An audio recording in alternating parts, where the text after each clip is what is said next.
আচ্ছা আমি স্টার্ট করে দিই। আসসালামু আলাইকুম। সাইনাস রিদম অনলাইন মেডিকেল স্কুলের পক্ষ থেকে আজকে ফরেন্সিকে একাডেমিক প্ল্যান অনুযায়ী আমরা ক্লাস স্টার্ট করব। আজকে ফার্স্টই হচ্ছে আমরা স্টার্ট করব হচ্ছে ইন্ট্রোডাকশন অফ ফরেন্সিক মেডিসিন আর হচ্ছে লিগাল প্রসিজার দিয়ে। সবাই আমাকে কি জানাবা যে সাউন্ড কি ঠিকঠাক শোনা যাচ্ছে কিনা আর আমাকে ক্লিয়ার দেখা যাচ্ছে কিনা।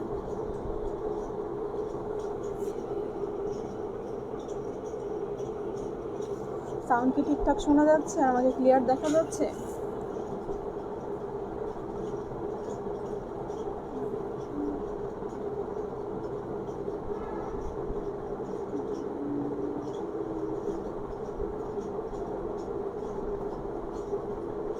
কমেন্টে আমাকে কেউ একজন জানাও যে সব ঠিকঠাক জানা যাচ্ছে কিনা।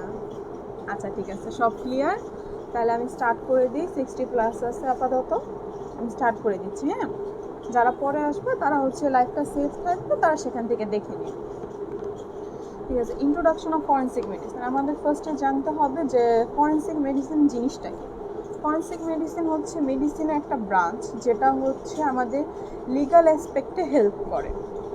ঠিক আছে, তো এটার ফার্স্ট চ্যাপ্টারটা যদি যারা গাইড পড়ো তাদের জন্য আমি বলি, ফার্স্টের দিকে দেখবা হিস্ট্রি অফ ফরেন্সিক মেডিসিন। এখান থেকে হচ্ছে 2টা পয়েন্ট অবজেক্টিভের জন্য লাগে। সেটা হচ্ছে একটা ফাদার অফ ফরেন্সিক মেডিসিনকে আর হচ্ছে ফাদার অফ ফরেন্সিক টক্সিকোলজিকে। ফাদার অফ ফরেন্সিক মেডিসিন আর হচ্ছে ফাদার অফ ফরেন্সিক সাইকেট্রি দুইটাই হচ্ছে পলাস জ্যাকিয়াস। আর ফাদার অফ ফরেন্সিক টক্সিকোলজি এটা হচ্ছে ম্যাথিউ জোসেফ বোনাভেন্চার ওর্টফিলা। নামটা একটু বড়, এটা হচ্ছে তোমার গাইডের ফার্স্ট পেজেই আছে, তোমরা দেখে নিতে পারো। ঠিক আছে, এই দুইটা বাদ দিয়ে আর অন্যগুলো তেমন লাগে না। তারপর হচ্ছে ফরেন্সিক মেডিসিন কি। আচ্ছা, ফরেন্সিক মেডিসিনের সাথে আমি যদি একটা কোরিলেট করি সেটা হচ্ছে মেডিকেল জুরিসপ্রুডেন্স। এই দুইটা কি, ধরো আমি যদি বলি ফরেন্সিক মেডিসিন হচ্ছে কারো মা আর হচ্ছে মেডিকেল জুরিসপ্রুডেন্স হচ্ছে কারো বাবা। মা যদি তার নলেজ দিয়ে বাবার কোনো কাজে হেল্প করে তাহলে সেটা হবে ফরেন্সিক মেডিসিন। আর যদি বাবা তার নলেজ দিয়ে মাকে কোনো কাজে হেল্প করে তাহলে সেটা হবে মেডিকেল জুরিসপ্রুডেন্স। যেমন ধরো যদি আমি আমার মেডিকেল নলেজটা দিয়ে কোনো লিগাল অ্যাসপেক্টে কোনো ধরো কেস সলভ করতে সহায়তা করি তাহলে সেটা হয়ে যাবে আমার ফরেন্সিক মেডিসিন। আর যদি আমি আমার লিগাল নলেজটাকে আমার মেডিকেল প্র্যাকটিসে ইউজ করি, মেডিকেল এখন তুমি বলতে পারো লিগাল অ্যাসপেক্ট কেন দরকার হবে মেডিকেল প্র্যাকটিসে, দরকার আছে। বর্তমানে আমাদের দেশে বলো যেখানেই বলো, মেইনলি হচ্ছে আমাদের দেশে এই জিনিসটা জানা খুবই দরকার। কারণ দেখা যায় যে রোগীরা তোমাকে মারধর করতেছে বা ফলস কোনো অ্যালিগেশন লাগাই দিচ্ছে, তখন তোমার এটা জানতে হবে যে আমার কতটুকু কাজ করা দরকার বা আমার কী ধরনের রিলেশনশিপ থাকা দরকার একটা অন্য সাইডের ডক্টরের সাথে বা হচ্ছে পেশেন্টের সাথে।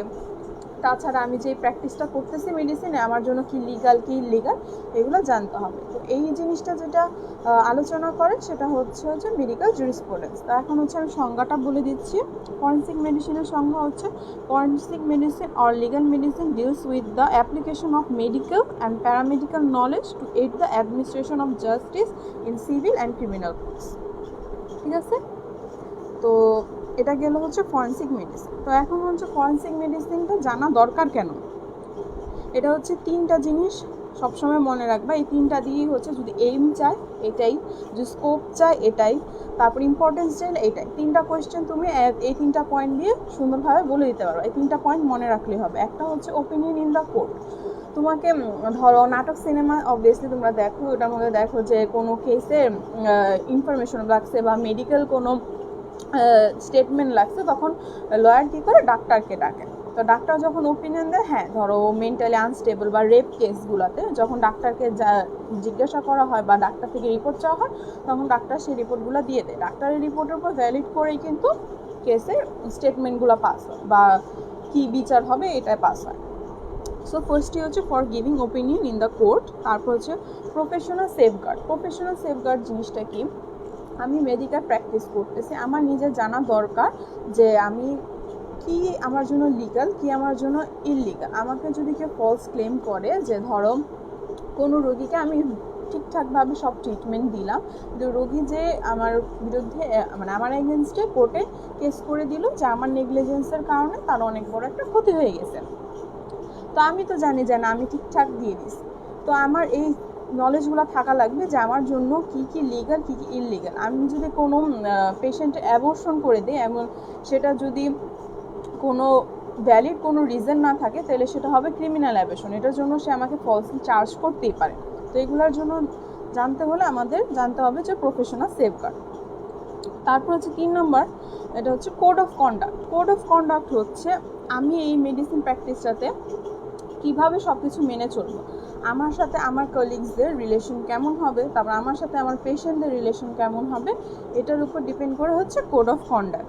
আমি কি করব বা কি না করব এই প্রফেশনটাতে। তো তিনটা, একটা হচ্ছে for giving opinion in the court, তারপর হচ্ছে for professional safeguard, and third হচ্ছে to know the code of conduct. এটা দিয়েই হচ্ছে তুমি স্কোপ বলতে পারবা, মানে ফরেনসিক মেডিসিনের স্কোপ কি তোমাকে যদি জিজ্ঞাসা করে, যে জিজ্ঞেস করে ফরেনসিক মেডিসিন ইম্পর্টেন্স কী, বা যে জিজ্ঞেস করে ফরেনসিক মেডিসিন এম কী, সবই একই, এই তিনটা দিয়ে বলে দিতে পারবা। এখন আসে হচ্ছে ফরেনসিক মেডিসিনের ব্রাঞ্চগুলো কি। ফরেনসিক মেডিসিনে অনেকগুলো ব্রাঞ্চ আছে, এগুলোর মধ্যে 12টা হচ্ছে কমন, মানে ইউজুয়াল প্র্যাকটিসে এগুলাই লাগবে। এগুলা মনে রাখার জন্য গাইডে একটা ছক আছে, যেটা হচ্ছে নেমোনিক দিয়ে মনে রাখা যায়, BCD 3O 2P RS 2T। এটা দিয়ে মনে রাখি যদি, তাহলে হচ্ছে আমি বলতে পারি কি কি আছে। Forensic ballistic, forensic criminology, forensic dactylography, forensic obstetric, forensic odontology, forensic osteology, then forensic pathology, forensic psychiatry, forensic radiology, forensic serology, forensic thanatology, and হচ্ছে ফরেনসিক টক্সিকোলজি। এই হচ্ছে আমাদের 12টা ব্রাঞ্চ। এখন যদি আমি এগুলোকে স্পেসিফিক করে বলি কোনটা কিসের, এটা ইম্পর্টেন্ট, কারণ হচ্ছে এটা ভাইভাতে যদি তোমাকে ধরে, যে এটা ইউজুয়ালি রিটেনে অনেক আসে, রিটেনে এই কোয়েশ্চেনটা অহরহ আসবে, তোমার টার্ম বলো, কার্ড বলো, বা প্রফেও মাঝে মধ্যে চলে আসে যে ফরেনসিক মেডিসিনের ব্রাঞ্চগুলো বলো। তো ব্রাঞ্চগুলো তুমি লিখলে এখন কোনটা কিসের ব্রাঞ্চ এটা আমরা একটু বলে দিই। ফরেনসিক ব্যালিস্টিক, ফরেনসিকের মধ্যে যেই ডিপার্টমেন্টটা হচ্ছে গান বা এমনশন নিয়ে তোমার কাজ করে, ধরো কাউকে গুলি করে মারা হয়েছে, দেন হচ্ছে বম ব্লাস্টে কেউ কোনো অনেকগুলো মানুষ মারা গেছে, ওগুলা নিয়ে যে ডিপার্টমেন্ট কাজ করে ওটা হচ্ছে ফরেনসিক ব্যালিস্টিক। ফরেনসিক ক্রিমিনোলজি কি, ফরেনসিক ক্রিমিনোলজি হচ্ছে ক্রাইম, দেন হচ্ছে সিভিল কেস, তারপর বিভিন্ন ধরনের ক্রিমিনাল কেস, এগুলো নিয়ে যেই ব্রাঞ্চটা কাজ করে সেটা হচ্ছে তোমার ফরেনসিক ক্রিমিনোলজি। ফরেনসিক ডেকটাইলোগ্রাফি কি, ফরেনসিক ডেকটাইলোগ্রাফি হচ্ছে ফিঙ্গারপ্রিন্ট। ডেকটাইলোগ্রাফি মানে হচ্ছে ফিঙ্গারপ্রিন্ট। আমাদের মেইনলি সিআইডি সবাই দেখছো, সিআইডির মধ্যে দেখা যায় না কোনো অ্যাকিউজকে যখন ধরা হয় তখন দেখা যায় যে ওই সিনের মধ্যে ওর ফিঙ্গারপ্রিন্ট ছিল, এই অনুযায়ী ওকে ধরা হয়েছে। এই ফিঙ্গারপ্রিন্টটা অনেক ইম্পর্টেন্ট ফরেনসিক করতে গেলে। সো এই ফিঙ্গারপ্রিন্ট নিয়ে যত ধরনের আলোচনা, যত ধরনের ডিসকাশন যে ব্রাঞ্চটাতে করা হয় সেটা হচ্ছে ফরেনসিক ডেকটাইলোগ্রাফি। এখন হচ্ছে ফরেনসিক অবস্টেটিক। ফরেনসিক অবস্টেটিক হচ্ছে প্রেগনেন্সি, অ্যাবর্শন, ডেলিভারি, এগুলো রিলেটেড যেগুলো কেস যে ডিপার্টমেন্টটা করে ওটা হচ্ছে ফরেনসিক অবস্টেটিক। দেন হচ্ছে অস্টিওলজি। অস্টিওলজিটা ডিপার্টমেন্ট হচ্ছে স্টাডি অফ বোনস। ধরো কোনো জায়গা থেকে একটা বোনস পাওয়া গেল, বা ধরো কাউকে কেটে অনেক জঙ্গলে ফালায় রাখা হয়েছে, অনেক দিন পর সেখান থেকে যেহেতু অনেক দিন পর পাওয়া গেছে, সেখান থেকে মাংস টাংস পাওয়া যাবে না, জাস্ট হচ্ছে বোনসটা পাওয়া গেছে। তো আমি বোনস থেকে কী কী নলেজ পেতে পারবো সেটা নিয়ে যে ডিপার্টমেন্ট করবে সেটা হচ্ছে ফরেনসিক অস্টিওলজি। তারপর হচ্ছে ফরেনসিক প্যাথোলজি। এখানে হচ্ছে ফরেনসিক প্যাথোলজি হচ্ছে কিভাবে আর কি ম্যানারে, মানে নেচার আর ম্যানার অফ দ্য ডেথ, এই দুইটা জিনিস যেখানে আমরা আলোচনা করব সেটা হচ্ছে ফরেনসিক তোমার প্যাথোলজি। ফরেনসিক সাইকেট্রি, অনেকে দেখা যায় যে পাগল হওয়ার ভান করে সেলফ গেইন করার জন্য। সেলফ গেইন জিনিসটা কি, ধরো দেখা যায় পানিশমেন্ট থেকে বাঁচার জন্য, বা ধরো কোনো ফাইন থেকে বাঁচার জন্য পাগল হওয়ার অ্যাক্ট করে। এটা যখন আমরা ফরেনসিক সাইকেট্রি করবো সেখানে বুঝতে পারবো যে সেলফ গেইনগুলো কী কী। তো এই পাগল টাগল নিয়ে যারা কাজ করে তারা হচ্ছে তোমার ফরেনসিক সাইকেট্রি। দেন হচ্ছে রেডিওলজি। ফরেনসিক রেডিওলজি ডিপার্টমেন্টটা হচ্ছে রেডিওলজি রিলেটেড যে কাজগুলো করা হয়, ধরো এক্সরে বলো, আলট্রাসোনোগ্রাফি, যা যা আছে এগুলো নিয়ে যেগুলো কাজ করে সেগুলো হচ্ছে ফরেনসিক রেডিওলজি। দেন হচ্ছে ফরেনসিক সেরোলজি। ফরেনসিক সেরোলজিটা হচ্ছে ব্লাড, সিমেন, এগুলো নিয়ে যারা কাজ করে সেটা হচ্ছে ফরেনসিক সেরোলজি ডিপার্টমেন্ট। দেন হচ্ছে ফরেনসিক থানাটোলজি। থানাটোলজি হচ্ছে medical and legal aspect of death. ডেটটা কি আমার মলিকুলার ডেট হয়েছে, না সোম্যাটিক ডেট হয়েছে, বা ডেটটা আমার সাসপেন্ডেড ডেট হয়েছে, না কি তোমার ফলস ডেট হইতে, এটা জানার জন্য যেই ডিপার্টমেন্ট কাজ করে সেটা হচ্ছে ফরেনসিক থানাটোলজি। আর লাস্টলি হচ্ছে ফরেনসিক টক্সিকোলজি। এটা আমাদের বইয়ে অনেক বড় একটা চ্যাপ্টার আছে, এটার আলাদা একটা বোর্ডই আছে। টক্সিকোলজি হচ্ছে বিভিন্ন ধরনের পয়জন, তারপর হচ্ছে বিভিন্ন ধরনের কেমিক্যাল যেগুলো হচ্ছে টক্সিক এফেক্ট করে বডিতে, সেগুলো নিয়ে যে ডিপার্টমেন্ট কাজ করে সেটা হচ্ছে ফরেনসিক টক্সিকোলজি। তো দেন হচ্ছে এই চ্যাপ্টার থেকে আর তেমন কিছু লাগে না। আরেকটা হচ্ছে আমাদের টাইমে, মানে আমরা যে প্রপ দিয়ে আসলাম এই টাইমে একটা অবজেক্টিভ আসছিল ফরেনসিক রেডিওলজি। ফরেনসিক রেডিওলজি মানে ইউজগুলো কী কী এটা নিয়ে একটা অবজেক্টিভ আসছিল। সেটা হচ্ছে তোমার কী কী আমি বলে দিচ্ছি। একটা ফরেনসিক রেডিওলজির কাজগুলো কী কী: determination of age of a person, detection of foetus in the uterus, detection of foreign body, detection of bone fracture, diagnosis of live birth, আর হচ্ছে ভার্চুয়াল যে অটোপসি করা হয়, মানে 6টা জিনিস। একটা হচ্ছে তোমার এজ আমরা জানবো কীভাবে, বোনসের অসিফিকেশন। তোমরা তো মাত্র ফার্স্ট প্রপ দিয়ে আসছো, তোমরা জানো বোনসের অসিফিকেশন যে বিভিন্ন টাইমে বিভিন্ন বয়সে বিভিন্ন ধরনের হয়, এক একটা এজ আছে, ওইখান থেকে জানা যায় যে মানুষের এজটা কত। তো রেডিওলজি মানে এক্সরে করে আমি ওটা দেখে বলতে পারবো। দেন হচ্ছে ফিটারাস একটা প্রেগনেন্ট মহিলা ক্লেম করলো যে হ্যাঁ, একটা মহিলা নর্মালি ক্লেম করলো যে আমি প্রেগনেন্ট, তুমি কীভাবে বুঝবে? ওর সাইন সিমটম দেখে তুমি বুঝলা হ্যাঁ ওটা ফেকও করতে পারে, ঠিক আছে? তুমি শিওর হবা কীভাবে? তুমি হচ্ছে রেডিওলজি ডিপার্টমেন্টের কাছে যাবা, ওনারা দেখে দেবে যে তোমার ইউটারাসে কোনো ফিটাস আছে কিনা। যেমন হচ্ছে ফরেন বডি, যেমন হচ্ছে বুলেট, কারো বডি, কাউকে গান শ্যুট করলাম, ওখানে দেখা গেল যে বুলেটটা এখনও বডিতে আছে কিনা, এটা জানার জন্য হচ্ছে ফরেনসিক রেডিওলজি কাজ। তারপর হচ্ছে বোন ফ্র্যাকচার।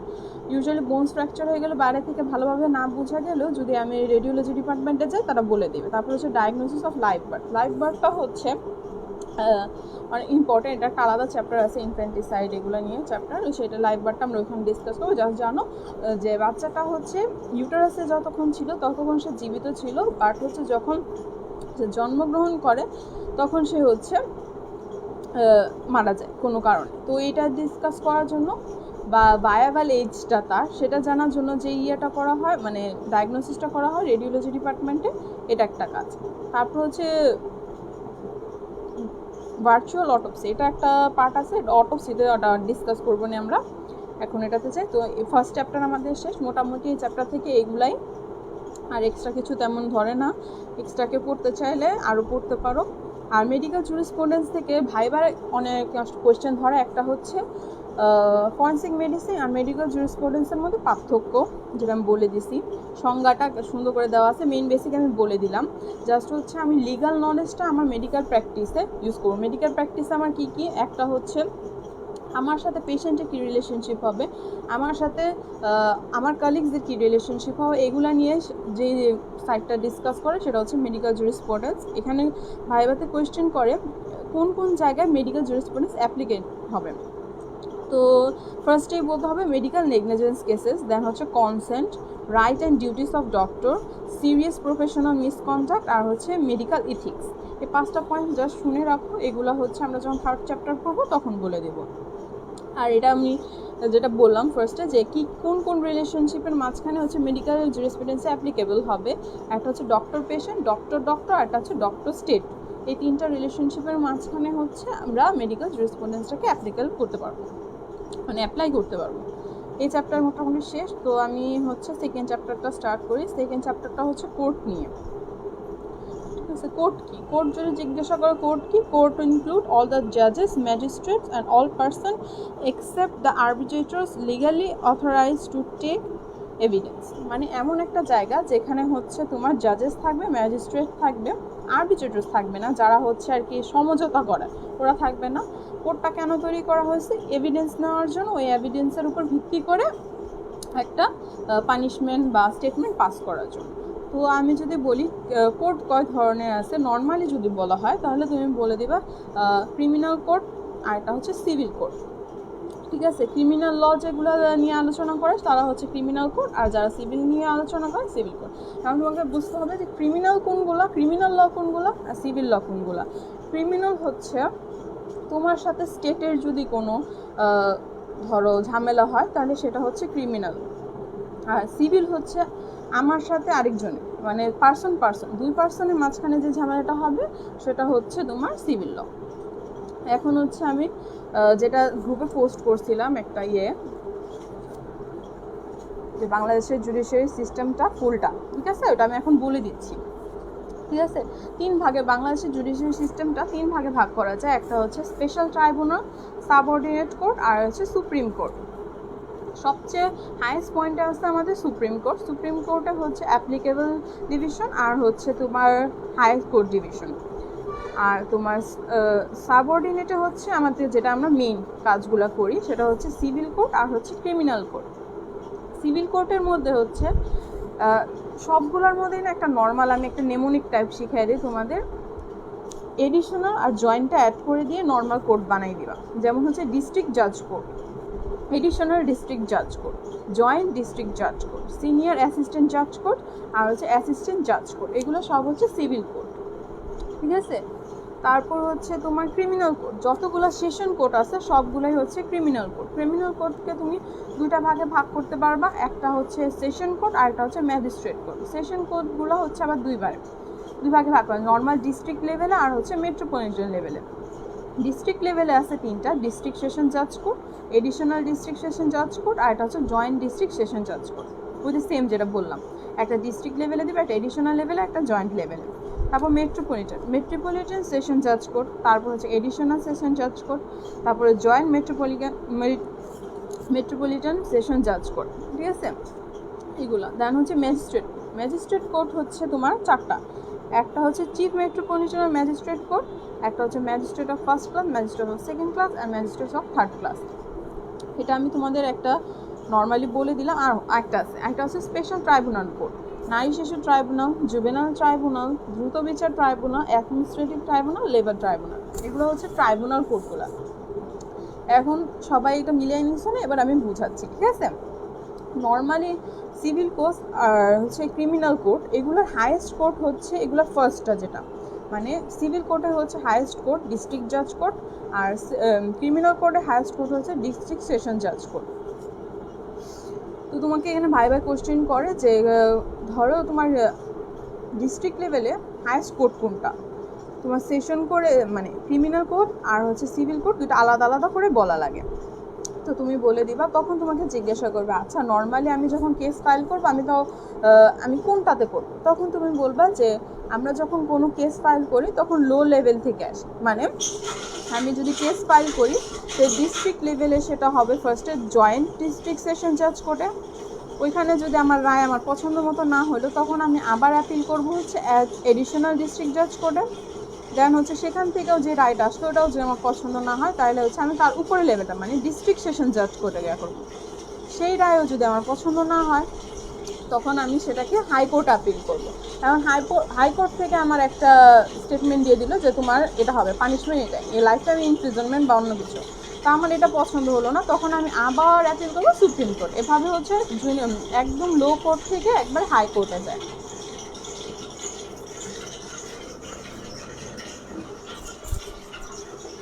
ঠিক আছে, একবারে হচ্ছে লো কোর্ট থেকে একবার হাইকোর্টে যায়।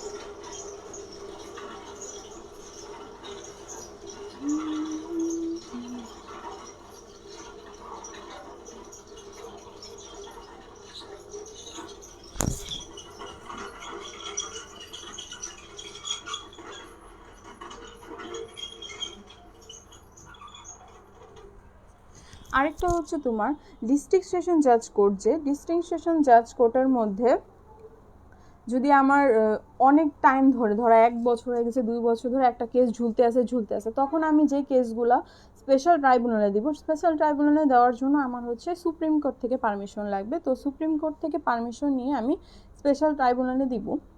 তো এখানে যে কোর্টগুলো আছে ওইটা যে কেসের আন্ডারে সেটা। আর এখানে হচ্ছে স্পেশাল ট্রাইব্যুনাল কোর্টের থেকে একটা কোয়েশ্চেন ধরে যে এখানে ফার্স্ট ট্র্যাক ট্রাইব্যুনাল কোনটা, জুবিনাল ট্রাইব্যুনাল, মানে বাচ্চাদের নিয়ে। আচ্ছা তোমরা যা যে কোয়েশ্চেন করতেছো ওইগুলো আমি পরে দেখে দেবো, হ্যাঁ আজকে লেকচারটা একটু বড় তো আমি আগে শেষ করে নিই। আচ্ছা জুবিনাল ট্রাইব্যুনাল হচ্ছে বাচ্চাদের নিয়ে যে কেসগুলো ডিল করা হয় সেগুলো হচ্ছে মেনলি জুবিনাল ট্রাইব্যুনাল। তো এখানে আরেকটা কোয়েশ্চেন আছে, কোর্ট নিয়ে বেসিক্যালি এত গেজায় না, কারণ হচ্ছে তুমি মেডিকেল স্টুডেন্ট, তোমাকে অবভিয়াসলি ল পড়াবে না, তো এইগুলাই হচ্ছে বেসিক, এগুলো জানলেই হবে। তারপর হচ্ছে পানিশমেন্ট, সিভিল কেসে পানিশমেন্ট কোনগুলো, সিভিল কোর্টে পানিশমেন্ট হচ্ছে ফাইন আর হচ্ছে বিরোধ নিষ্পত্তি করা, মানে সিভিল কোর্ট ডিল করে কাদের সাথে, ধরো কারো ডিভোর্স হবে ওইটা নিয়ে, বা ধরো টাকা লেনদেনে ঝামেলা হয়েছে দুই পার্টির মধ্যে তাদের মধ্যে, তো এইগুলো নিয়ে যে বিরোধটা নিষ্পত্তি করে এটা, আর এটা হচ্ছে ফাইন। এই দুটা বাদ দিয়ে সিভিল কোড মোটামুটি আর কোনো পানিশমেন্ট দেয় না। আর হচ্ছে ক্রিমিনাল কোড, ক্রিমিনাল কোর্টের পানিশমেন্ট হচ্ছে তোমার ফার্স্টেই বলতে হবে যেটা ডেথ সেন্টেন্স। আর বাংলাদেশে ডেথ সেন্টেন্স কীভাবে দেওয়া হয়, এটা একটা ভাইবার কোয়েশ্চেন জিজ্ঞাসা করে, সেটা বলবো হ্যাঙ্গিং। তারপর যখন জিজ্ঞেস করবে কোন হ্যাঙ্গিং, তাহলে বলবো জুডিশিয়াল হ্যাঙ্গিং, ঠিক আছে। তারপর হচ্ছে imprisonment of life. Imprisonment of life যেটা, সেটা হচ্ছে ইউজুয়ালি 20 ইয়ার্স, ঠিক আছে।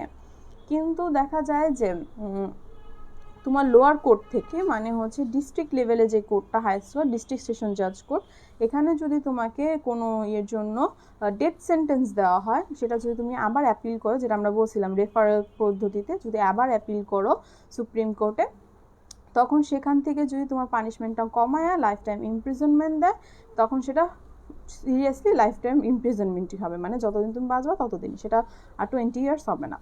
দেন হচ্ছে থার্ড যে পানিশমেন্টটা, সেটা হচ্ছে ইমপ্রিজনমেন্ট, মানে লাইফ টাইম না বা 20 ইয়ার্স না, এটা কম। সেটা সিম্পলও হতে পারে, রাইগোরাসও হতে পারে। রাইগোরাস হচ্ছে মানে জেলে তুমি থাকবা, নর্মাল থাকার সাথে সাথে তোমাকে কাজও করাবে, সেটা হচ্ছে রাইগোরাস। দেন হচ্ছে ফাইন। তারপর হচ্ছে ফরফিচার অফ প্রপার্টি, মানে হচ্ছে সম্পত্তি বাজেয়াপ্ত করা। তারপর হচ্ছে ওয়ার্নিং, ঠিক আছে। তারপর হচ্ছে তোমার নর্মালি এগুলাই। তারপর হচ্ছে দাঁড়ো, মানে কোন কোর্ট কি কি ডিল করে, মানে কোন কোর্টের থেকে তুমি কি কি স্টেটমেন্ট পাস করাতে পারবা।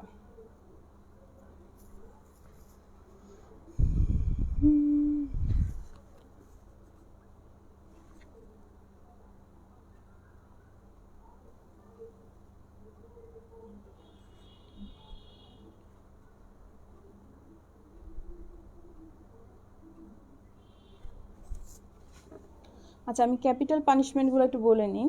ক্যাপিটাল পানিশমেন্ট হচ্ছে তোমার হ্যাঙ্গিং, দেন হচ্ছে ইলেকট্রিকিউশন, তারপর হচ্ছে লিথাল ইনজেকশন, গ্যাস চেম্বার, আর এটা হচ্ছে গিলোটিং। তোমাকে এখানে হ্যাঙ্গিংয়ে যেটা আমি বললাম, তোমাকে জিজ্ঞাসা করবে যে বাংলাদেশে কোনটা, বাংলাদেশে হচ্ছে জুডিশিয়াল হ্যাঙ্গিং। তারপর হচ্ছে ইলেকট্রিকিউশন, তারপর হচ্ছে লিথাল ইনজেকশন, এগুলো সব হচ্ছে উন্নত দেশে। আর গিলোটিং হচ্ছে সৌদিতে, মানে ছিঁড়চ্ছে গেল এগুলো। তারপর হচ্ছে কোন কোর্ট তোমার কি কি ডিল করতে পারে। ফার্স্টে হচ্ছে সুপ্রিম কোর্ট, এটা যেই কোনো কেস ডিল করতে পারবে, আর এটা ক্যাপিটাল পানিশমেন্ট পর্যন্ত দিতে পারে, মানে হচ্ছে এটা তোমার ডেথ সেন্টেন্স দিতে পারবে, ঠিক আছে। হাইকোর্ট, হাইকোর্টও যে কোনো কেস ডিল করতে পারবে, আর এটাও তোমার দিতে পারবে, ডেথ সেন্টেন্স দিতে পারবে, লাইফ টাইম ইমপ্রিজনমেন্ট দিতে পারে। তারপরটা হচ্ছে সেশন জাজ কোর্ট, এটাও যে কোনো কেস ডিল করতে পারবে, এটাও তোমার ক্যাপিটাল পানিশমেন্ট দিতে পারবে, কিন্তু এটার ক্যাপিটাল পানিশমেন্ট মানে হচ্ছে ডেথ সেন্টেন্স। ডেথ সেন্টেন্সটা দেওয়া লাগবে হচ্ছে হাইকোর্টের রেফারেন্সে, ঠিক আছে। দুইটা জাজের থেকে হাইকোর্টের রেফারেন্স লাগবে। আর অ্যাসিস্ট্যান্ট সেশন জাজ কোর্ট যেটা, ওইটাও যে কোনো কেস ডিল করতে পারবে, কিন্তু সেটা হচ্ছে তোমার যে তোমার শাস্তিটা, সেই শাস্তিটা দিতে পারবে হচ্ছে আপ টু 10 ইয়ার্স, মানে 10 ইয়ার্সের বেশি শাস্তি দিতে পারবে না। তারপর হচ্ছে ম্যাজিস্ট্রেট কোর্ট, ম্যাজিস্ট্রেট কোর্টও যে কোনো কেস ডিল করতে পারবে, আর সেটাও তোমার শাস্তি দিতে পারবে হচ্ছে আপ টু 10 ইয়ার্স। এখন ম্যাজিস্ট্রেটের মধ্যে হচ্ছে first class magistrate, second class magistrate, আর হচ্ছে থার্ড ক্লাস ম্যাজিস্ট্রেট, এরা কি করতে পারে। একটা হচ্ছে চিফ মেট্রোপলিটন ম্যাজিস্ট্রেট। এখন তোমাকে এখানে একটা কোয়েশ্চেন করবে, তোমার বাসা যদি আমার মতো পুরান ঢাকা হয়, তোমাকে কোয়েশ্চেন করবে, আচ্ছা পুরান ঢাকা একটা কোর্ট আছে, সেটা কোনটা। তুমি বলবা হচ্ছে চিফ মেট্রোপলিটন যে কোর্টটা, সেটা হচ্ছে পুরান ঢাকায় আছে। এখন এটা শাস্তি কী কী, এটা হচ্ছে 7 বছর পর্যন্ত জেল দিতে পারবে, আর হচ্ছে তোমার আনলিমিটেড ফাইন দিতে পারবে। আর ফার্স্ট ক্লাস ম্যাজিস্ট্রেট যে, সে হচ্ছে তোমার 5 বছরের শাস্তি দিতে পারবে, আর হচ্ছে 10,000 টাকা ফাইন। সেকেন্ড ক্লাস যে 3 বছরের শাস্তি, আর হচ্ছে 5,000 টাকা ফাইন। আর ম্যাজিস্ট্রেট মানে থার্ড ক্লাস ম্যাজিস্ট্রেট যেটা, সেটা হচ্ছে তোমার 2 বছরের শাস্তি, আর হচ্ছে 2,000 টাকা ফাইন। এটা হলো শাস্তি পার্টটুকু। এখন আসি হচ্ছে আমরা এগুলো গেছে, এখন হচ্ছে জুরি আর অ্যাসেসর, এগুলো মেইনলি ইম্পর্ট্যান্ট টপিক না, এগুলো তোমরা একটু দেখো নি, আমি জাস্ট বেসিক কনসেপ্টটা দিয়ে দিই। কোনো একদল রেপুটেড, মানে আনইভেন নাম্বার অফ রেপুটেড পার্সন নিয়ে যদি আমি কোর্টের মধ্যে একটা দল বানাই, যারা হচ্ছে আমাকে লিগালি হেল্প করবে, লিগাল নলেজ দিয়ে, তাদেরকে আমরা জুরি বলবো। আর যদি মেডিকেল নলেজ বা মেডিকেল নলেজ ছাড়া কতগুলো ইভেন নাম্বার নিয়ে যদি আমি একটা দল বানাই, তারা হচ্ছে অ্যাসেসর, ঠিক আছে। জুরি আর অ্যাসেসর এগুলো হচ্ছে মানদাতা আমলের জিনিসপত্র।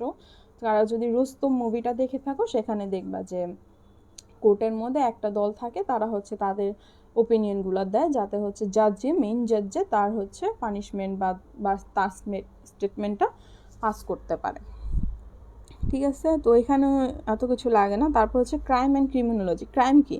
ক্রাইম মিনস হচ্ছে violation of existing law of the country, মানে যে কোনো লই ভাঙা হচ্ছে ক্রাইম। দেন ক্রিমিনোলজি হচ্ছে ফরেন্সিকের একটা ডিপার্টমেন্ট, যেটা হচ্ছে ক্রাইম অ্যান্ড ক্রিমিনালস নিয়ে আলোচনা করবে। আর সিভিল কেস কি, ক্রিমিনাল কেস কি, এটা আমি বলে দিছি।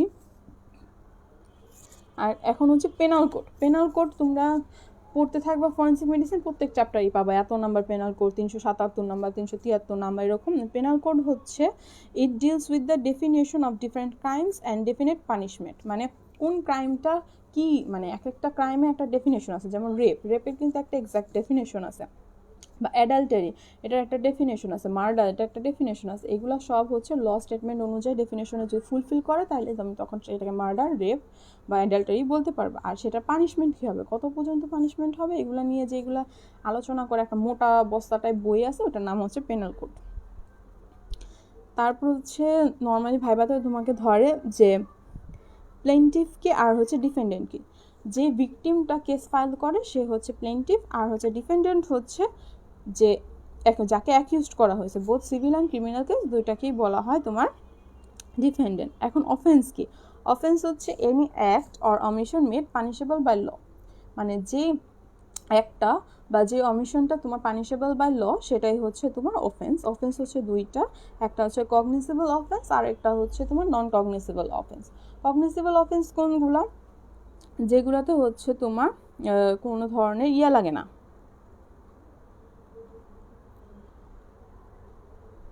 ওয়ারেন্ট লাগে না। নর্মালি পুলিশ যখন কাউকে অ্যারেস্ট করবে তার ওয়ারেন্ট লাগে। যেই কেসগুলোতে তোমার ওয়ারেন্ট লাগবে না সেগুলো হচ্ছে কগনিজেবল, আর যেই কেসগুলোতে তোমার ওয়ারেন্ট লাগবে সেগুলো হচ্ছে নন কগনিজেবল। ওয়ারেন্ট লাগবে না হচ্ছে rape, murder, dowry death, kidnapping, এগুলোতে কোনো ওয়ারেন্ট লাগে না, সো এগুলো হচ্ছে কগনিজেবল। আর নন কগনিজেবল হচ্ছে নর্মাল যেগুলো কেস আছে ওগুলো, মানে ওগুলো বাদে। ইনকোয়েস্ট কি? ইনকোয়েস্ট হচ্ছে ইনকোয়ারি আর investigation of the cause of death, মানে একটা ডেট কেন হয়েছে সেটা নিয়ে যে ইনকোয়ারিটা করা হবে সেটাই হচ্ছে তোমার ইনকোয়েস্ট। ইনকোয়েস্ট হচ্ছে নর্মালি 4 ধরনের, একটা হচ্ছে police inquest, magistrate inquest, coronary system, আর এটা হচ্ছে medical examination system. Coronary system আর হচ্ছে মেডিকেল, মানে করোনার ইনকোয়েস্ট আর হচ্ছে মেডিকেল এক্সামিনেশন সিস্টেম, এটা হচ্ছে বাইরের দেশে, বাংলাদেশে না। তোমাকে যদি ভাইবা জিজ্ঞেস করে বাংলাদেশে কোনটা, বাংলাদেশে হচ্ছে পুলিশ ইনকোয়েস্ট আর হচ্ছে ম্যাজিস্ট্রেট ইনকোয়েস্ট।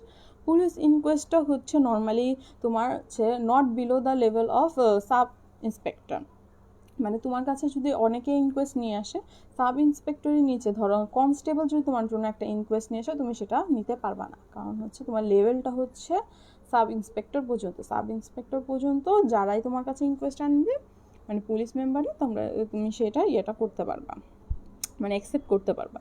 তো পুলিশ ইনকোয়েস্টটাই মেইনলি কাজে দেয়, মানে নর্মাল কাজে ব্যবহৃত হয়। কিছু কিছু জায়গা আছে যে জায়গা হচ্ছে ম্যাজিস্ট্রেট ইনকোয়েস্টটা লাগে, এটা তোমাকে ভাইবা রিটেনে অবভিয়াসলি ধরবে, এই ইনকোয়েস্টে ঢুকলেই হচ্ছে এই কোয়েশ্চেনটা ধরবে।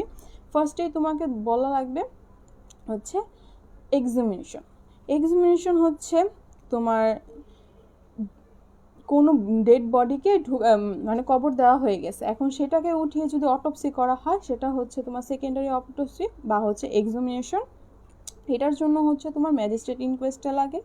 আর কোথায় কোথায় লাগে? যদি পুলিশ কাস্টাডিতে কেউ মারা যায়, বা পুলিশ ফায়ারিংয়ে কেউ মারা যায়, বা প্রিজনে কেউ যদি মারা যায়, তাহলে হচ্ছে তোমার ম্যাজিস্ট্রেট ইনকোয়েস্টটা লাগবে। ডরি ডেথের ক্ষেত্রে লাগবে। তারপর হচ্ছে ব্রস্টাল স্কুলে যদি কেউ মারা যায় সেখানে লাগবে। এগুলো হচ্ছে মেনলি তোমার কোথায় কোথায় লাগে। এখানে আর একটা কোয়েশ্চেন আছে, ইনকোয়েস্টের মধ্যে যে ইনকোয়েস্টটা ইনডিফিনিট টাইম পর্যন্ত চলতে থাকে, মানে ধরো আমি এই খাতাটা বানাইছি একটা ডেথের ইনকোয়েস্ট হিসাবে, তো এটা নর্মালি আমার একটা টাইম লিমিট পর্যন্ত আমি জমা দিয়ে দেবো যে হ্যাঁ এটার কারণ এটা, এই এটার জন্য এই লোকটা মারা গেছে, আমি জমা দিয়ে দিলাম। কিন্তু আমি যদি সেটার স্পেসিফিক কোনো কজ না পাই যে এই লোকটা এই কারণে মারা গেছে বা এই লোকটাকেই মারছে, আমি যদি না জানতে পারি, ইনডিফিনিট টাইম পর্যন্ত এটা চলতে থাকে, তো এটাকে বলা হয় ওপেন ভার্ডিক্ট। মানে হচ্ছে any inquest which is done indefinitely and which it could be reopen at further later date if further information become available. মানে আমি নতুন কোনো ইনফরমেশন পাইলে আমি এই ইনকোয়েস্টটাকে আবার রিওপেন করলে সেটা হয়ে যাবে ওপেন ভার্ডিক্ট। এই যে আমি ইনকোয়েস্টটা করলাম, মানে আমি তদন্তটা করলাম, এই তদন্তটা করার পর আমি যে লিখবো, রিপোর্টটা লিখবো, সেটার নাম হচ্ছে ইনকোয়েস্ট রিপোর্ট। আর এখানে তোমাকে অনেকে কোয়েশ্চেন করে, এটা অনেক রেয়ার কোয়েশ্চেন, তোমাকে যদি অনার্স দিতে চায় তখনই তোমাকে জিজ্ঞাসা করবে, ঠিক আছে? সেটা হচ্ছে তোমার ইনকোয়েস্টের ফর্ম নাম্বারটা কত। ইনকোয়েস্টের ফর্ম নাম্বারটা হচ্ছে 5372, যেটা লিখে নাও 5372, ঠিক আছে?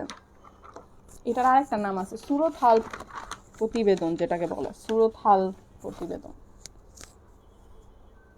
ঠিক আছে? তারপর হচ্ছে অনেক সময় জিজ্ঞেস করো, অনেক রেয়ার কোয়েশ্চেন, ইনকোয়েস্ট রিপোর্টের পার্টগুলো, এটা গাইডে দেওয়া আছে, এটা হচ্ছে রিটেনের জন্য আসে, মুখে জিজ্ঞাসা করেন, এটা রিটেনের জন্যই আসে, এটা দেখে নিও। তারপর চালান কি? চালান হচ্ছে একটা written requisition from a authorised person to a medical person for medical autopsy. মানে এটা হচ্ছে একটা রিটেন রিকুইজিশন, মানে রিটেন একটা কাগজ আসবে একটা মেডিকেল অফিসারের কাছে যে তুমি অটোপসিটা করো, ঠিক আছে? এটা হচ্ছে চালান। চালানের ফর্ম নাম্বার হচ্ছে 5371, 5371। এখন হচ্ছে চালান আর ইনকোয়েস্টের যে পার্থক্যটা আছে, এটা সব জায়গায় দেওয়া আছে, তোমরা দেখে নিও। বেসিক পার্থক্য হচ্ছে এটাই, মানে এটা হচ্ছে রিটেন রিকুইজিশন আসে ডাক্তারের কাছে, আর এটা হচ্ছে পুলিশ ম্যাজিস্ট্রেট বা ইয়েদের কাছে, করোনারের কাছে। আর ডেটের ইনভেস্টিগেশন করার জন্য হচ্ছে তোমার ইনকোয়েস্ট, আর ডেড বডির যে অটোপসি করা হয় সেটা হচ্ছে তোমার চালান। উইটনেস লাগে হচ্ছে তোমার ইয়েতে, ইনকোয়েস্টে উইটনেস লাগে, চালানে কোনো উইটনেস লাগে না। এখন আসি উইটনেসে। উইটনেস কি? এমন একটা পারসন যে হচ্ছে কিছু তোমাকে স্টেটমেন্ট বা এভিডেন্স দিবে কোর্টের মধ্যে যে হ্যাঁ এই জিনিসটা এরকম হয়েছিল বা সেরকম হয় নাই, ঠিক আছে?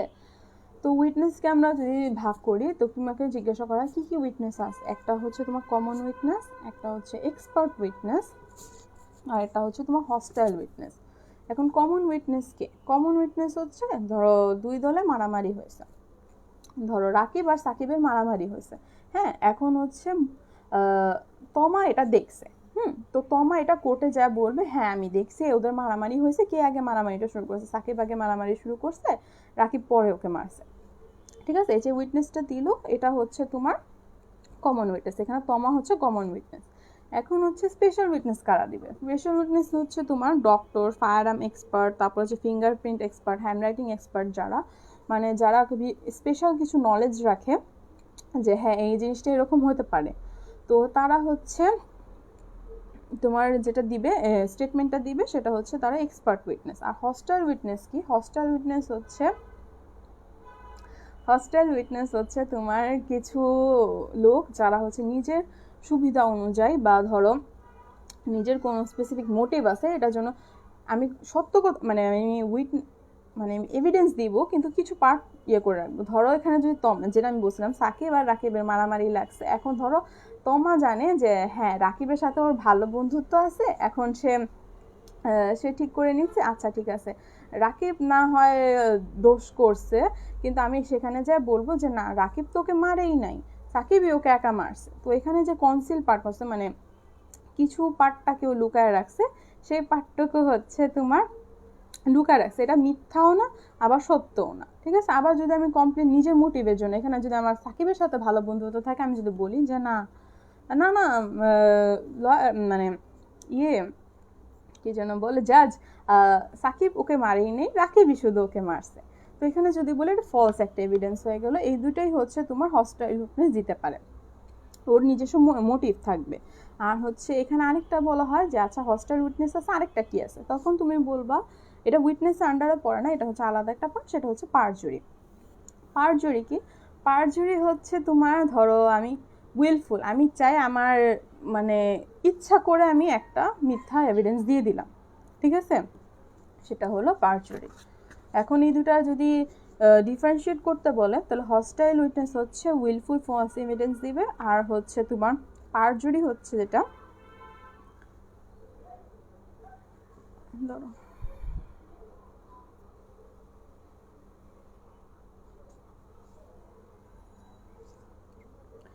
পারজুরি হচ্ছে তোমার উইলফুল ফলস এভিডেন্স দিবে, আর হচ্ছে তোমার হস্টাইল উইটনেস যেটা, এটা হচ্ছে concealing part of the evidence.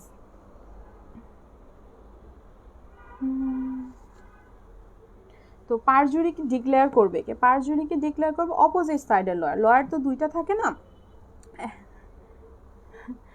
Lawyer হচ্ছে দুইটা থাকে, একটা হচ্ছে অপোজিট সাইডের লয়ার আর একটা হচ্ছে প্রসিকিউশন লয়ার, মানে যে লয়ারটা ডাকে। তো অপোজিট সাইডের লয়ার যদি কোনো ব্যক্তিকে ডিক্লেয়ার করে যে নাও ভুল দিচ্ছে, সেটা হচ্ছে হস্টাইল উইটনেস। আর যে প্রসিকিউশন ডিক্লেয়ার করে তাহলে সেটা হচ্ছে তোমার প্রসিকিউশন যদি ডিক্লেয়ার করে সেটা হচ্ছে হস্টাইল, আর যদি অপোজিটটা ডিক্লেয়ার করে সেটা হচ্ছে পারজুরি। আর পারজুরির শাস্তি হচ্ছে তোমার 7 ইয়ার অফ ইমপ্রিজনমেন্ট, আর হস্টাইল উইটনেসে তেমন কোনো শাস্তি নাই। এখন আসি আমরা এভিডেন্সে। ঠিক আছে, এভিডেন্স হচ্ছে কিছু লিগাল ফ্যাক্টস যেগুলো হচ্ছে কোনো একটা বিষয়কে আমার নয় সত্য প্রমাণ করবে নয় ভুল প্রমাণ করবে। এটার ডেফিনেশন যদি আমি বইয়ের ভাষায় বলি, evidence include all the legal means which helps to prove or disprove any matter or fact in question.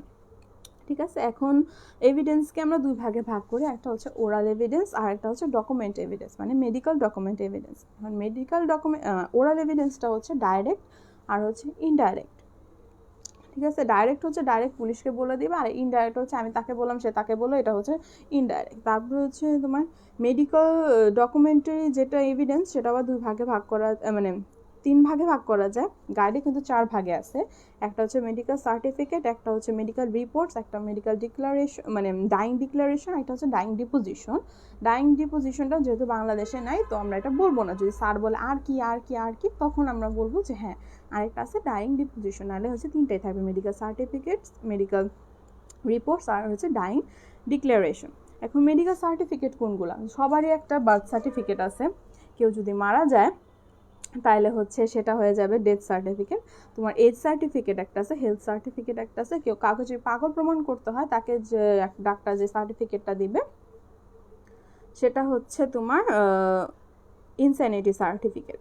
তারপর হচ্ছে মেডিকেল রিপোর্টস কোনগুলো? মেডিকেল রিপোর্টস হচ্ছে পোস্টমর্টম রিপোর্টস, তারপর হচ্ছে report of rape, injury report, এগুলা।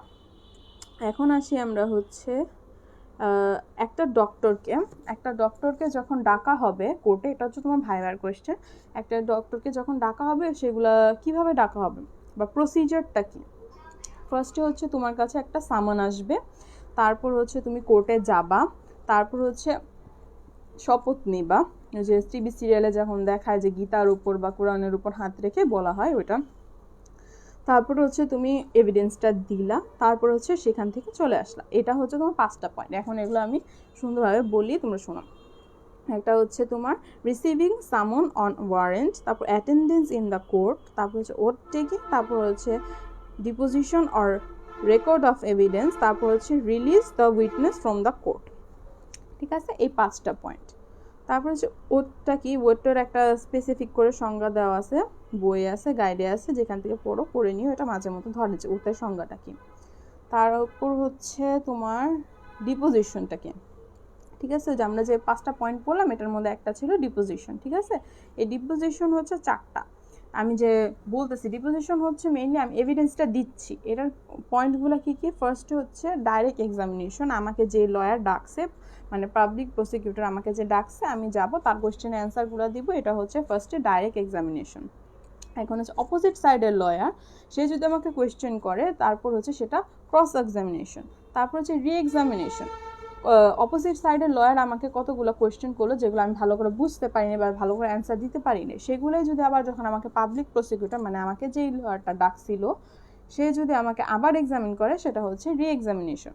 আর লাস্ট যেটা হচ্ছে জাজ কোয়েশ্চেন করবে, সেটা হচ্ছে তোমার কোয়েশ্চেন বাই জাজ। তারপর শেষ তারপর কি সামন হচ্ছে একটা রিটেন ডকুমেন্ট, যেটা হচ্ছে তোমার সেখানে লেখা থাকে যে তোমার কোর্টে হাজিরা দেওয়া লাগবে, সেটা হচ্ছে মেনলি সামনের সংজ্ঞাটা দেওয়া আছে। It is a document compiling the attendance of a witness in the court law under penalty. ঠিক আছে, তুমি যদি কারো সামনে না যাও, মানে তোমাকে কোর্ট থেকে সামন দেওয়া হলো, তুমি যদি সেটা অ্যাটেন্ড না করো, তোমাকে পেনাল্টি দেওয়া লাগবে, মানে তোমাকে ফাইন দেওয়া লাগবে। ঠিক আছে, সামন হচ্ছে তোমার কে সার্ভ, এখানে ভাইবার কোয়েশ্চেন হচ্ছে তোমাকে সামন কে সার্ভ করতে হবে। পুলিশ অফিসার হতে পারে, কোর্টের কোনো অফিসার হতে পারে, বা কোনো পাবলিক সার্ভেন্ট, যে কোনো ইয়েই সার্ভ করতে হবে। এখন হচ্ছে সিভিল কোর্টে, ঠিক আছে, সিভিল কেসে যদি তুমি অ্যাটেন্ড না করো কোর্ট, তাহলে তোমাকে ড্যামেজ পে করতে হবে। আর যদি মানে যেটুক ড্যামেজটা হয়েছে সেটা পে করতে হবে। আর হচ্ছে ক্রিমিনাল কেসে তোমাকে ফাইন দেওয়া লাগবে, মানে কোর্ট থেকে তোমাকে একটা ফাইন দেওয়া লাগবে। মানে কোর্ট থেকে তোমাকে বলে দিবে যে এত টাকা তোমাকে ফাইন দেওয়া লাগবে, ঠিক আছে। তারপর হচ্ছে এখানে একটা ইম্পর্টেন্ট যেটা, যে তুমি কখন কখন সামনগুলা রিফিউজ করতে পারবা, ঠিক আছে। তোমার যদি তুমি আগে দেখবা, ধরো তোমার কাছে দুইটা সামন একসাথে আসছে, একটা হচ্ছে সিভিল কোর্টে, একটা হচ্ছে ক্রিমিনাল কোর্টে, তখন তুমি আগে ক্রিমিনাল কোর্টটায় যাবা, আর যদি সেম ডেটে থাকে তাহলে তুমি ক্রিমিনাল কোর্টটায় যাবা, সিভিল কোর্টটায় যাওয়া দরকার নেই।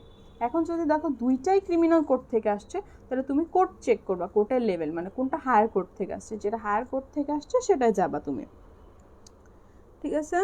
তারপর হচ্ছে আরেকটা, যদি স্যাররা এটা শুনতে পছন্দ করে, তোমাকে যদি এক্সট্রা জিজ্ঞেস করে আর কি আর কোনো কন্ডিশনে আছে যে স্পেসিফিক কোনো কন্ডিশনে আমি সামনটা রিফিউজ করতে পারবো, তাহলে বলবো যে প্রেগনেন্ট মহিলা যদি থাকে তাহলে হচ্ছে সে সামনটা রিফিউজ করতে পারবে।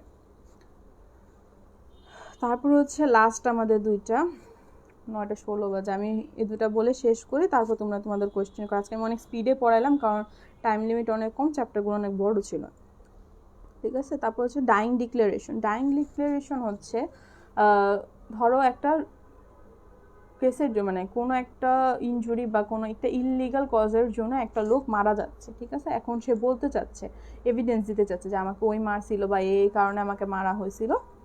সে যদি এই কাজটা করে, এটা যদি তোমার ডাক্তার এটা লিখে নেয় বা ওর এভিডেন্সটা যদি রিটেনে নেয়, সেটা হচ্ছে তোমার ডাইং ডিক্লারেশন, ঠিক আছে। এটার সংজ্ঞাটা তোমরা দেখে নিও।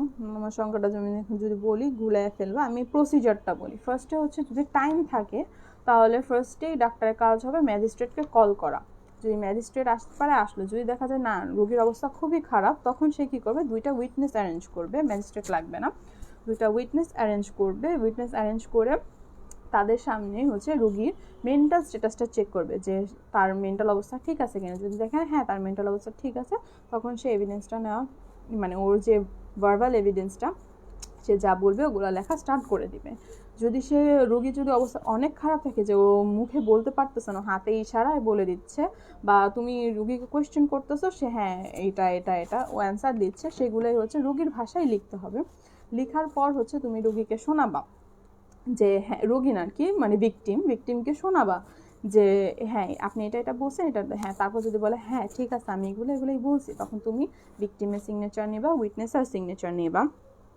তারপর হচ্ছে ডক্টর নিজে সিগনেচার করবে, মানে আমি নিজে সিগনেচার করবো, আর সেটা হচ্ছে একটা সিল করে আমি কোর্টে পাঠিয়ে দেব। এখন এখানে কথা হচ্ছে, যদি রোগীটা মারা যায়, মানে ভিকটিমটা যদি মারা যায়, তাহলে হচ্ছে এটা খুবই ভ্যালিড হবে।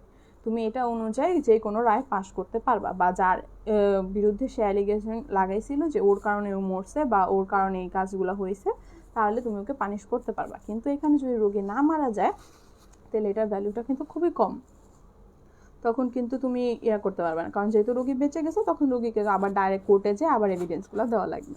তো এখান থেকে অনেক ধরনের ভাবার কোয়েশ্চেন আছে। ফার্স্টে হচ্ছে তোমার কে তোমার ডাইং ডিক্লারেশনটা নিতে পারবে। একটা হচ্ছে ফার্স্টে ম্যাজিস্ট্রেট, তারপর হচ্ছে যদি ম্যাজিস্ট্রেট না থাকে তাহলে হচ্ছে doctor in presence of 2 witness, তারপর হচ্ছে আরেকটা কে নিতে পারবে, একটা হচ্ছে ভিলেজ হেডম্যান আর পুলিশ, ঠিক আছে। যদিও এটার ভ্যালুটা কম, তোমার ডক্টরেটটা আর হচ্ছে ম্যাজিস্ট্রেটেরটা ভ্যালু বেশি।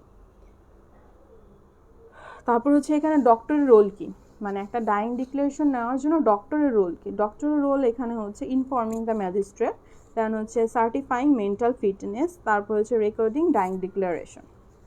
তারপর এখানে একটা রিটার্নের কোয়েশ্চেন আসছে যে ডাইং ডিক্লারেশন আর ডাইং ডিপোজিশনের পার্থক্যটা কি। আমি ডাইং ডিপোজিশনটা তোমাদের বলে দিই, তোমরা নিজেই পার্থক্য করতে পারবা।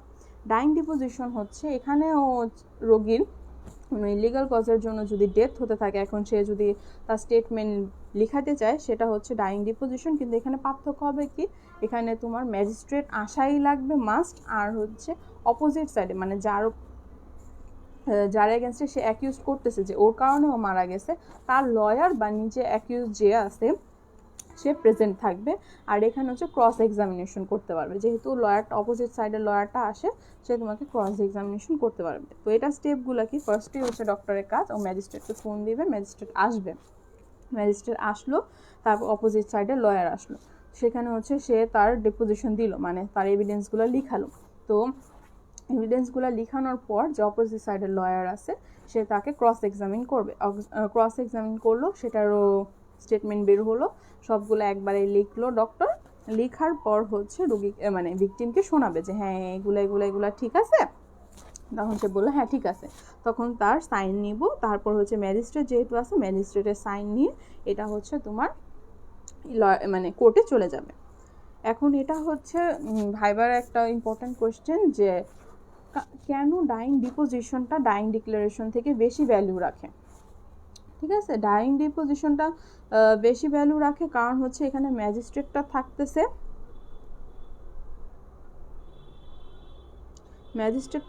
আর হচ্ছে অপোজিট সাইডের লয়ার যেহেতু আছে সে ক্রস এক্সামিনেশন করতে পারতেছে, এটার জন্য হচ্ছে এটার ইম্পর্টেন্সটা একটু বেশি। এখন তোমরা নিজেরাই পার্থক্য করো কি কি, একটাতে হচ্ছে ম্যাজিস্ট্রেট থাকাই লাগবে, আর একটাতে থাকলেও চলে না থাকলেও চলে, একটাতে ক্রস এক্সামিনেশন করা যায় একটাতে ক্রস এক্সামিনেশন করা যায় না, আরেকটা হচ্ছে পেশেন্ট মরে গেলে ভ্যালু থাকে। হ্যাঁ, ডাইং ডিক্লারেশনের মধ্যে হচ্ছে পেশেন্ট যদি বেঁচে যায় তাহলে এটা ভ্যালু কম, কিন্তু ডাইং ডিপোজিশনের মধ্যে পেশেন্ট যদি বেঁচেও যায় এটা ভ্যালু থাকবে, স্লাইটলি হলেও থাকবে। ঠিক আছে, তো মোটামুটি এখানে চ্যাপ্টারে এক্সট্রা হচ্ছে তোমার এখানে তোমাকে জিজ্ঞাসা করবে যে তোমাকে যদি উইটনেস হিসাবে ডাকা হলো তো তুমি কি কি হিসাবে উইটনেস দিতে পারবা। যেহেতু তুমি অ্যাজ আ ডক্টর, তুমি যেহেতু মেডিকেল স্টুডেন্ট, একজন তো ডাক্তার হবে, ডাক্তার হিসাবে যদি তুমি ডাকা হয় তুমি তিনোটাই করতে পারবা, মানে তুমি কমন উইটনেসও হতে পারো, তুমি উইটনেসও মানে স্পেশাল উইটনেসও হতে পারো, তুমি হস্টাইল উইটনেসও হতে পারো। এখানে কীভাবে, যে আমি যে এক্সাম্পলটা দিছিলাম সে এক্সাম্পলের মধ্যে যদি দেখো আমি নিজের চোখে দেখছি যে সাকিব আর রাকিবের মারামারি হয়েছে, তা আমি যদি এটা নর্মালি যদি কোর্টে যায় বলি তাহলে সেটা হচ্ছে আমি কমন উইটনেস হিসাবে আমার রোল প্লে করতেছি। যদি আমাকে অ্যাজ আ ডক্টর হিসাবে ডাকা হয় সেখানে যে রাকিবকে যে মারা হয়েছে এর ইনজুরি কী কী এগুলো তুমি বলো, সেটা হচ্ছে তোমার স্পেশাল উইটনেস। আর যদি তোমাকে বলা হয়, আমি যদি বলি না আমার তো রাকিবের সাথে বনেন না, আমি এখন একটা মিথ্যা কথা বলে দিয়ে আসবো, ঠিক আছে, তো এটা হচ্ছে তোমার হস্টাইল উইটনেস। মানে তুমি যদি কোর্টের উইটনেস হিসাবে যাও, তোমাকে যদি জিজ্ঞাসা করে যে হ্যাঁ তুমি কোর্টে গেলে তুমি কি কি উইটনেস হিসাবে রোল প্লে করতে পারো, তিনোটাই। তারপর আরেকটা হচ্ছে তুমি ডক্টর হিসাবে যখন উইটনেস দিতে যাবা, এটা কিছু কিছু স্যাররা ভাইভা বোর্ডে ধরে বা অনেক সময় রিটেনে আসতে পারে, অনেক আনকমন, এটা রেয়ার, আমি তাও বলে দিচ্ছি। সেটা হচ্ছে conduct of a doctor in witness box, মানে তোমাকে যে উইটনেস বক্সে ডাকা হবে তোমার বিহেভিয়ারটা কেমন হবে। ফার্স্টে হচ্ছে তুমি ওয়েল প্রিপেয়ার্ড থাকবা, মানে তুমি কি বলবা কি এভিডেন্স দিবা সব তোমার ঠিকঠাক থাকবে। তারপর হচ্ছে ওয়েল ড্রেস আপ হয়ে যাবা, নায়িকা সেজে যাওয়া যাবে না বা নায়ক সেজে যাওয়া যাবে না, পারফেক্টলি ড্রেস আপ হয়ে যাওয়া লাগবে। তারপর তোমাকে স্টেবল মাইন্ডে যেতে হবে, কনফিডেন্ট থাকতে হবে, স্ট্যান্ড এবং রিল্যাক্স এবং কাম থাকতে হবে। তারপর হচ্ছে তোমাকে আস্তে আস্তে কথা হয়, যে আমি যেমন অনেক তাড়াতাড়ি পড়াচ্ছি যেহেতু টাইম কম, অনেকেরই নামাজ আছে, তো এখানে হচ্ছে তোমাকে স্লোলি স্পিক করতে হবে এবং অডিবল, মানে যাতে জাজ এবং লয়াররা শুনতে পায়। ঠিক আছে, তারপর হচ্ছে লয়ারের সাথে তুমি কোনো ধরনের আর্গিউ করতে পারবে না, দেন হচ্ছে তুমি কোনো কোয়েশ্চেন অ্যারাইজ করতে পারবে না। এই কয়টা পয়েন্ট হচ্ছে conduct of a doctor in the witness box. ঠিক আছে, আরেকটা জিনিস হচ্ছে এটা খুবই রেয়ার, ধরে না ইউজুয়ালি, আবার ধরতেও পারে, আমি এটা বলে দিই। একটা হচ্ছে কাদের উপর ল তোমার অ্যাপ্লিকেবল না, কোনো দেশের গভর্নমেন্টের উপর, প্রেসিডেন্টের উপর, আর হচ্ছে ফরেন আর্মি, আর বাইরের দেশে যে অ্যাম্বাসেডর আর সেক্রেটারি থাকে তাদের উপর কোনো ধরনের ক্রিমিনাল ল অ্যাপ্লিকেবল না। ঠিক আছে, এখন হলো আমার মোটামুটি ফুল চ্যাপ্টার শেষ। এখন কারো কোনো কোয়েশ্চেন আছে? আমি না দেখতে পারি না এই কোয়েশ্চেনগুলো, যদি উপরে থাকে তোমরা একটু বলো, আমি আজকে অনেক তাড়াতাড়ি পড়াইছি। পুলিশ ম্যাজিস্ট্রেট ইনকোয়েস্টের ডিফারেন্স কি? পুলিশ আর ম্যাজিস্ট্রেট ইনকোয়েস্টের মধ্যে ডিফারেন্স হচ্ছে ভ্যালুটা ম্যাজিস্ট্রেট ইনকোয়েস্টের বেশি, পুলিশেরটা একটু কম। আর পুলিশেরটা হচ্ছে পুলিশই করবে, আর হচ্ছে not below the level of sub inspector. আর ম্যাজিস্ট্রেটটা হচ্ছে ম্যাজিস্ট্রেট করতে পারবে, থানা লেভেলে ডিস্ট্রিক্ট লেভেলে ম্যাজিস্ট্রেট যারা আছে তারা করতে পারবে। ছাড় কারো কোনো কোয়েশ্চেন আছে? সিআইডিতে দেখা যায় ডেড বডি নিয়ে ইনজুরি করে সব সিআইডি দ্বারা বিচার হয়, এমন কেউ একটা থাকলে কোনটা ইনকোয়েস্ট? সিআইডি দিয়ে কোনো বিচার হয় না ইউজুয়ালি।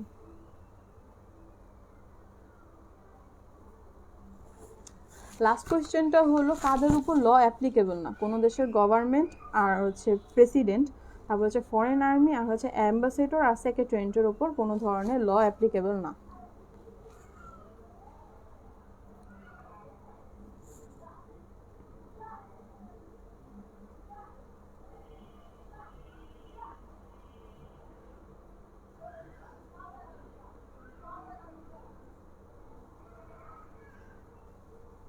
যেটা বলতেছে যে সিআইডি থেকে ডেড বডি নিয়ে এক্সামিন করে যে ইনকোয়েস্টটা দেওয়া হয় সেটা হলো ইউজুয়ালি তোমার মেডিকেল এক্সামিনার সিস্টেম, এটা বাংলাদেশে নাই। মেডিকেল এক্সামিনার যে ইনকোয়েস্টটা দিবে সেটা, কিন্তু তারা কোনো স্পেসিফিক করে স্টেটমেন্ট বা পানিশমেন্ট দিতে পারবে না, সে শুধু ইনকোয়েস্টটা জমা দিতে পারবে, সেটা হচ্ছে মেডিকেল এক্সামিনার যেটাতে, সেটা আমাদের দেশের নাই আপাতত। আর সৌদিতে কোন ধরনের, সেটা হচ্ছে গ্যালোটিং, মানে শিরোচ্ছেদ, গলা কেটে ফলায় দেয়।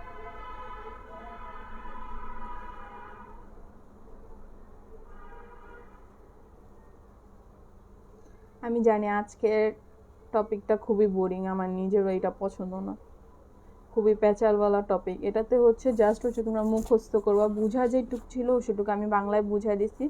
সংজ্ঞাগুলো পার্টিকুলারলি তোমরা গাইড থেকে বা বই থেকে পড়ে নিবা, সুন্দর করে দেওয়া আছে। আমি সংজ্ঞা বললেও এতগুলো সংজ্ঞা লিখতে পারবা না, অনেক অনেক সংজ্ঞা, ঠিক আছে। আর এই সংজ্ঞাগুলো যদি বাংলা বেসিসটা ক্লিয়ার হয়ে যায় সবগুলো তুমি লিখতে পারো, শুধুমাত্র মেডিকেল জুরিসপ্রুডেন্স আর হচ্ছে ফরেনসিক মেডিসিনের যে সংজ্ঞাটা ওইটাই হচ্ছে পারফেক্টলি বইটাই দেওয়া লাগবে, ওটা তুমি চেঞ্জ করতে পারবা না। আর বাকি যেগুলো আছে সেগুলোই বলো, ইনকোয়েস্ট বলো, চালান বলো, সামান বলো, উইটনেস বলো, এভিডেন্স বলো, এগুলো সব তুমি যদি বাংলা বেসিক বুঝো ইংলিশে সুন্দরভাবে গুছায় লিখলেই হবে। চার কারো কোনো কোয়েশ্চেন আছে?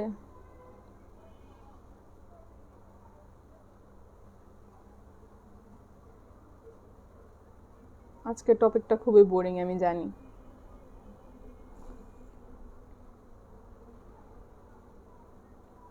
বুঝিনি ফর্ম নাম্বার মানে হচ্ছে তোমার ফর্ম নাম্বার, মানে ইনকোয়েস্ট যে রিপোর্টটা করবো ওইটা একটা নর্মাল ছক হিসাবে বানানো হয়, মানে সরকার থেকে প্রদত্ত ইনকোয়েস্টটা চালানের যে রিপোর্টটা, এটা যে ফর্ম নাম্বার থাকে, ইনকোয়েস্টেরটা হচ্ছে 5372, আর চালানের যে রিপোর্টটা সেটা হচ্ছে তোমার চালানের যে ফর্ম নাম্বারটা সেটা হচ্ছে 5371।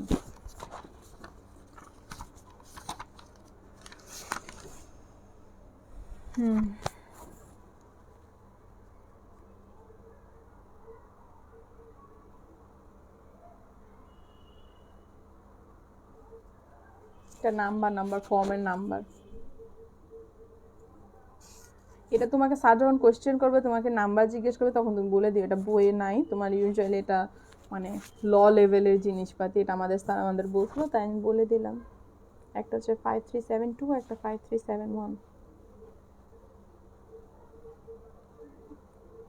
আর ইম্পর্টেন্ট যেগুলো ছিল যে এই চ্যাপ্টারে হচ্ছে ডিফারেন্সগুলো অনেক ইম্পর্টেন্ট, যেমন হচ্ছে মেডিকেল জুরিসপ্রুডেন্স আর হচ্ছে ফরেনসিক মেডিসিন, তারপর হচ্ছে তোমার ইয়েটা পারজুরি আর হচ্ছে হস্টাইল উইটনেসের ডিফারেন্সটা, তারপর ডাইং ডিক্লারেশন, ডাইং ডিপোজিশনেরটা, এই তিনটা হচ্ছে অনেক ইম্পর্টেন্ট, মানে ডিফারেন্সিয়েশন অনেক ইম্পর্টেন্ট, এটা তোমার রিটেনেও আসে আর হচ্ছে ভাইবাতেও ধরে। আর এই চ্যাপ্টারগুলো না ভাইবাতে খুব কম যায়, খুব কম, মানে তুমি যদি অনেক বেশি নাম্বার তোমাকে দিতে চায়, এক হচ্ছে তোমাকে যদি অনেক বেশি নাম্বার দিতে চায় মানে কোয়েশ্চেন তোমার শেষ হয়ে গেছে সব পারছো তখন জিজ্ঞাসা করে, আর নয়তো বা তুমি কোয়েশ্চেন খুবই উল্টায় ফেলাইছো, মানে কিছুই পারতেছো না এমন গন্ডগোল লাগাচ্ছ, তখন তোমাকে এই জায়গায় কোয়েশ্চেনগুলোতে নিয়ে যাবে। নাইলে দেখা যাবে ওয়েপেন বোর্ডে তোমার ওয়েপেন থেকে কোয়েশ্চেন করে ইনজুরি টিনজুরি এখান থেকে যেয়ে এখানে আর ঢুকে না।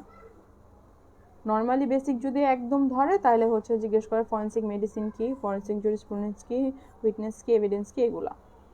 আর এগুলো হচ্ছে রিটেনের কোয়েশ্চেন, এগুলো হচ্ছে ঢাটা মুখস্থ দিবা, যতটুকু বুঝানো দরকার বুঝিয়ে দিচ্ছি, ওগুলো হচ্ছে জাস্ট দেখে দেখে বুঝে বুঝে পড়ে নিবা।